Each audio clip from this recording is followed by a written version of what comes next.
Ce minciuni vi se par cele mai grave? Nu mă bag de prea pe Alea politice. Când îți miți părinții despre niște note sau situația ta școlară. Minciunile referitoare la familie, școală. Minciuna despre înșelat, spre exemplu, într-o relație. În lucruri, în dragoste. Notele, noi suntem mai mici, notele. Dar cele mai puțin grave? Cele casnice. De exemplu, când spui că nu ți-ai făcut tema sau că ai uitat-o acasă. Ți-ai mințit părinții care au dat o notă pe care nu meritat? Nu eu, am partea sau nu știu. Ce părere aveți despre persoanele care mint? Perverse, probabil. Cred că persoanele care mint se mint pe ele însele. Depinde de ce scop și cauză, de ce mint. Nu există persoane care spun adevărul direct în orice situație. Iar minciuna e parte din societatea actuală, deci, având în vedere că toți mințim, nu am o părere chiar atât de prostă despre persoanele care mint. Dar despre cele care spun mereu adevărul. Nu sunt proști, dar sper că mai evitate într-un mult mai bun, probabil. Își pot forma mai ușor prieteni. Persoanele respective sunt demn de apreciat. Asta sunt foarte puțin. Inexistent. Cât de des credeți că minte o persoană într-o zi obișnuită? Cred că e suficient odată.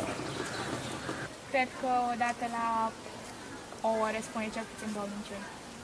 Cel puțin de 3 ori, 4 ori pe zi. Nu știu, de 5 ori maxim pe zi. Da. De cel puțin 2 ori. Din ce cauză credeți că apelează oamenii cel mai des la minciună? Ca să pară mai frumoși, mai înalți, mai bogați decât sunt. Pentru a impresiona, pentru a ieși în evidență cu ceva, da. Le e frică să spun adevărul.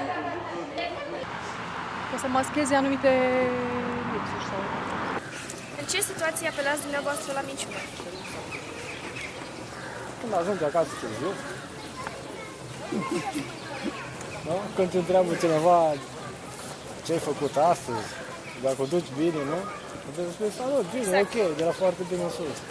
De exemplu, când mă întreabă mama dacă am mâncat pentru amiază și spun că da, doar ca să scap de gura ei.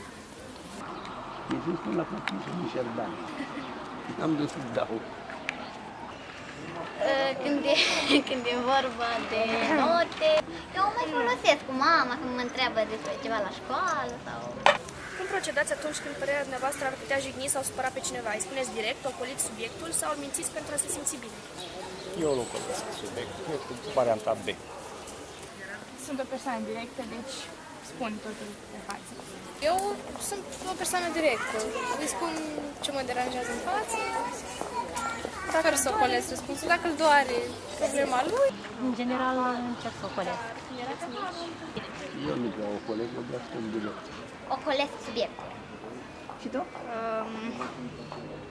Îi spun adevărul, dar îi spun În mod mai... mai plăcut ca să nu-l jignesc foarte tare. Cred că-l mint ca să fac să se simtă bine.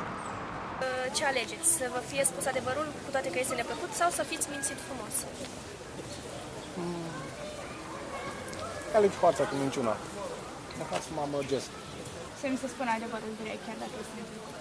Prefer să-mi spun adevărul în față. Să-mi fie spus adevărul. E mai bine așa.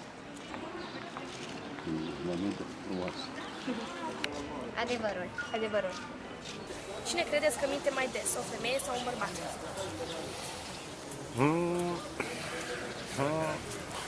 Aici nu știu.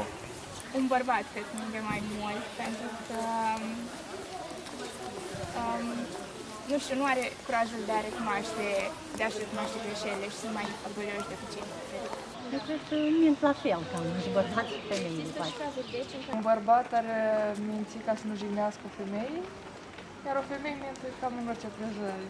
Cred că bărbații. O femeie. Bărbat. Mi se par părinții care recurg la minciună în educația copilului? Dacă e cu un scop bun, a fost bine. Și mama și pe la mică minte, că vine bau ca să doarmă sau chestii ce. Atunci când copiii sunt micuți și nu pot înțelege, cred că este necesar uneori să apelăm la minciuni. De exemplu, minciuni nevinovate, cum că să păcălească, între ghilimele, ca să uite de ceea ce își doresc sau... E necesară câteodată, dar nu întotdeauna. Nu e bună din partea părinților. Creșterea copiilor? Nu, creșterea copiilor nu, deoarece se învață și copiii cu minciuna de mici și nu e bine. Da, sunt de acord. V-ați mințit vreodată superiorul? Depinde de genul de servici. În anumite tipuri de servici nu. Iar la particular, da. Da, pe părinți am mințit de mai multe ori și pe profesor doar în legătură cu teme. Da.